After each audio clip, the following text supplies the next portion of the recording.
Coach. How we doing? Good, you? Doing well, thanks. Well, I wanted to start out by talking about some of the coaching changes that you've made as far as the defense goes and how those are working out for you. Yeah, it's been good. You know, obviously the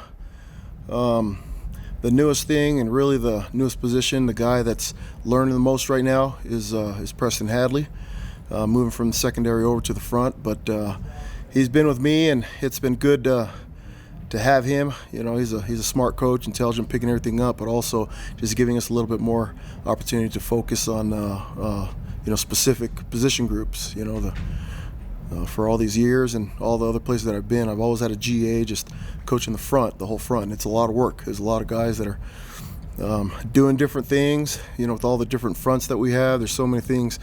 There's so many moving parts and so many guys learning a bunch of different techniques in different positions. And so having Preston's been huge for me, and I think he's got a bright future coaching the front if he wants to stay in there. What's it like making those decisions? Because I imagine when you're looking at it and trying to shuffle around and decide how you're going to handle it, what's that like for you? Yeah, you know, it's really just trying to do what we think is best for the team and the program. And you know, with Coach Lamb moving to the back end, that's his specialty, and that's what he was when he originally came, and that's what you know, it just fit naturally for us, especially with just hiring Coach Clune. And so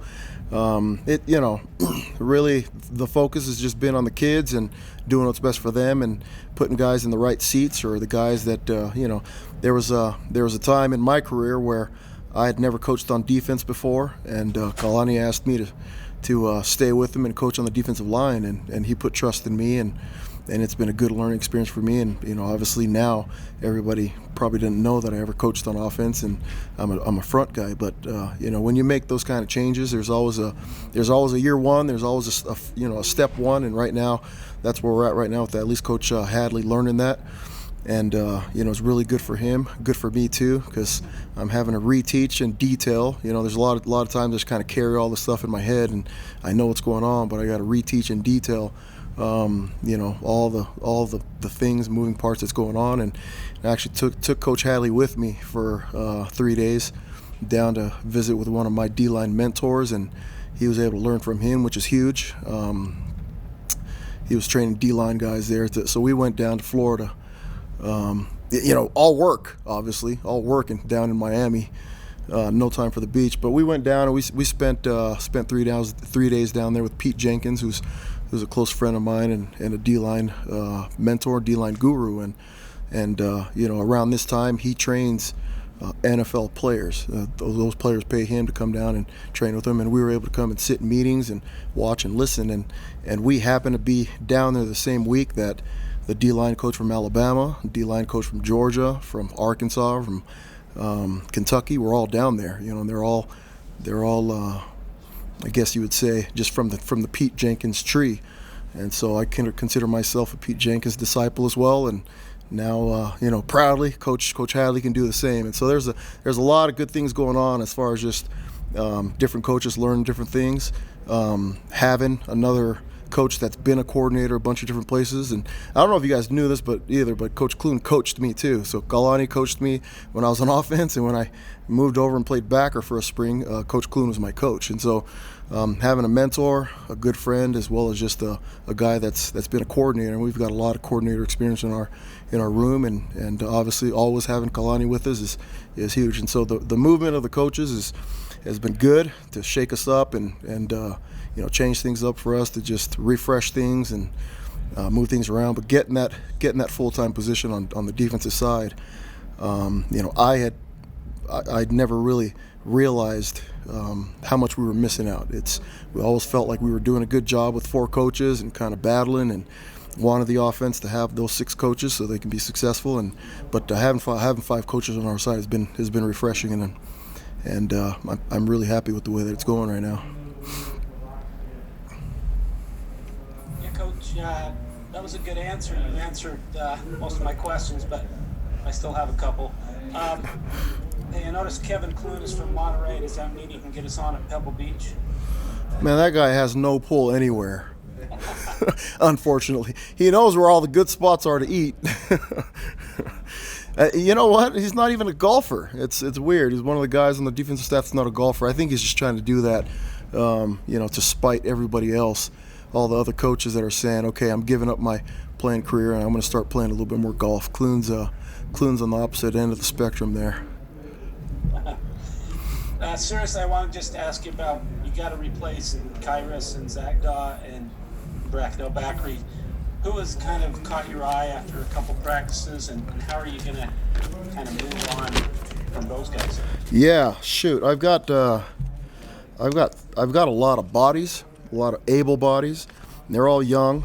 I think you guys all knew that we're replacing a bunch of experience, and we've got a couple guys that come back with a lot of game experience, but not starter experience. And for the D-line, sometimes a little bit different, just because we do rotate, and you guys have seen that we rotate pretty deep into guys that can contribute. I want to try to keep guys fresh and healthy the whole season. But let me see here. At the end spot, obviously excited for Batty to come back, but we've got, Fisher Jackson's one of the kids that's one of the kids that's starting to show up. Hunter Greer is a new one that's doing well. Let me see here. Some of the other guys haven't really had as many reps, just this many practices in. But Hunter Greer, Fisher Jackson, young guy. He's a Blake Mangelson's probably your way, but he's another one that's going to be good. And then in the multiple fronts that we played, John Nelson is one that I think is going to be a contributor for us as a freshman. Other than that, I think everybody's still really just learning. There's a lot of learning going on. There's a lot of young kids that don't have a lot of experience, and they're coming from the high school level. There's just so much to learn, at the D-line spot, and it's going to take some time. Obviously, some of the other ones were earlier. I think Kairos might have been the only earliest contributor. Other than that, everybody else had some time that they were, took some time to learn it. So. All right, let's take another question. Let's take one from Matt and Hunter. Coach, the safety position is another one of those positions where you lose some experienced guys, but there's some guys in that room that do have game experience. Who's in the mix to be in the 2 deep at the safety position? Shoot, I had the sheet with me because I carry the D-line depth chart with me, just because there's so many of them rotating. Hard to go right off the top of my head with all those guys. I mean, there's so many guys. We're rotating all of them, and 3 practices in. Still pretty early to tell, but there's guys that have played that look like they're gonna obviously be contributors. But out of all the new guys, I don't know if anybody's really stuck out yet. There's still a lot of mistakes being made and a lot of learning going on. We moved Javel Brown is one that we moved over from receiver safety. I thought that he had a play today that stuck out in my mind, but they're all so young right now. They're all so young. I don't have the depth chart in front of me to tell you exactly who's kind of doing what, but. Coach, I'm curious, with all the coaching staff changes and kind of player turnover you've had this offseason, do you foresee your defensive philosophy and scheme changing at all this offseason? No. And then to ask about a player in specific, D'Angelo Mandel looks like he's had a pretty good week of practice, a couple interceptions in there. Do you foresee him being someone to be a major contributor this season, and what kind of strides has he taken this offseason?